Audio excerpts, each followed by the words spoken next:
Hello. तो आज geography का चैप्टर नंबर 8 स्टार्ट करने जा रहे हैं, जो कि क्लाइमेटोलॉजी का स्टार्टिंग है। ठीक है, जो यूपीएससी का फेवरेट टॉपिक है क्लाइमेटोलॉजी।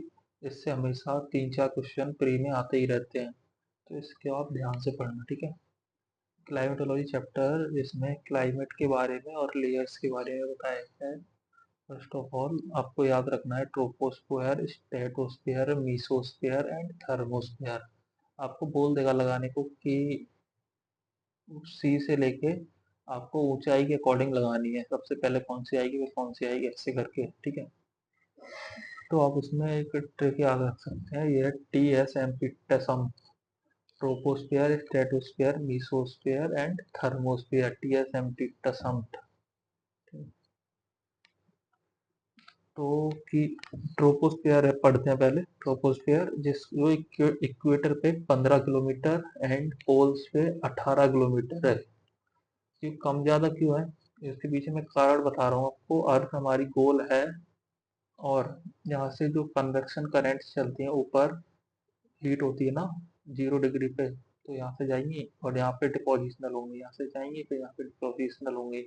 तो सबसे ज्यादा ऊपर हवाएं यहाँ पे जाती हैं पोल्स पर, तो यहाँ पोल्स पर इक्वेटर पे सबसे ज्यादा 15 किलोमीटर तक है ट्रोपोस्फियर, और यहाँ पे कम तक ऊपर तक जाती है कि नीचे होती है, तो 8 किलोमीटर तक ही है यहाँ पे ट्रोपोस्फियर। ठीक है, सारे डोमेस्टिक फ्लाइट्स यहाँ पे ट्रोपोस्फेयर में फ्लाई करते हैं, क्लाउड्स भी यहीं पे होते हैं, ऑल क्लाइमेट फिनोमिना यहीं पे होता है ट्रोपोस्फेयर में। आपसे बोल देगा कि ट्रोपोस्फेयर में सारा फिनोमिना नहीं होता है, स्ट्रेटोस्फेयर में होता है, तो ये स्टेटमेंट रॉन्ग हो जाएगा, क्योंकि क्लाउड्स यहीं बनते हैं। और इसके बाद आता है दूसरा स्ट्रेटोस्फेयर, जो ozone at 20 kilometre result temperature increase.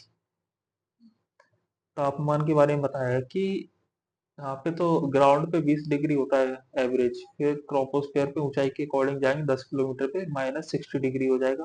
फिर ट्रोपोस्फेयर में ना दोबारा से टेम्परेचर बढ़ता है, क्योंकि यहाँ पे ओजोन पाई जाती है। स्ट्रेटोस्फेयर में ना टेम्परेचर फिर से बढ़ेगा, -16 से 0 या 15 ऐसे आ जाएगा टेम्परेचर, है ना। फिर मीसोस्फेयर फिर से ठंडी लेयर होती है, ये सबसे ठंडी, और यहाँ पे टेम्परेचर जाएगा -80 एंड -100 डिग्री तक। फिर ना थर्मोस्फेयर आ जाएगा, क्योंकि यहाँ पे थर्मोस्फेयर, तो यहाँ पे टेम्परेचर थोड़ा बढ़ेगा, मतलब ज्यादा नहीं, -40 तक आ जाएगा टेम्परेचर।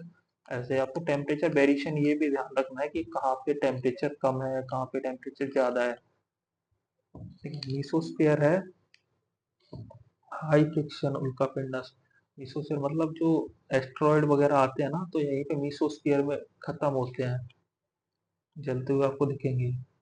और ये क्वेश्चन पूछा जाता है पीवाईक्यू में कि आपको बताना है गैसेस के बारे में, एटमॉस्फेयर में कौन सी गैसेस हैं क्रम में, ज्यादा से कम में। तो नाइट्रोजन है सबसे ज्यादा, oxygen, argon and carbon dioxide. तो आप इसको ऐसे याद रखें, नोच, नोच ले, NOAC, nitrogen, oxygen, argon and carbon dioxide. ठीक है, तो आप ऐसे मीसोस्फेयर और थर्मोस्फेयर में हीट रहती है, गर्म रहता है।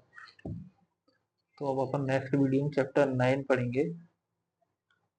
तब तक आप इसको रिवाइज कर लीजिए, इसमें क्या इंपॉर्टेंट है। ये इंपॉर्टेंट है कि कहाँ पे टेम्परेचर बढ़ रहा है, और सेकंड फिनोमिना, कहाँ पे सारे फिनोमिना हो रहे हैं, और थर्ड कौन सी, जब क्लाउड कहाँ पे है, डोमेस्टिक फ्लाई कहाँ करता है, और लेयर्स, और फोर्थ ये सबसे इम्पोर्टेंट कि ऑक्सीजन कहाँ पे कितना है। नेक्स्ट वीडियो मिलते हैं।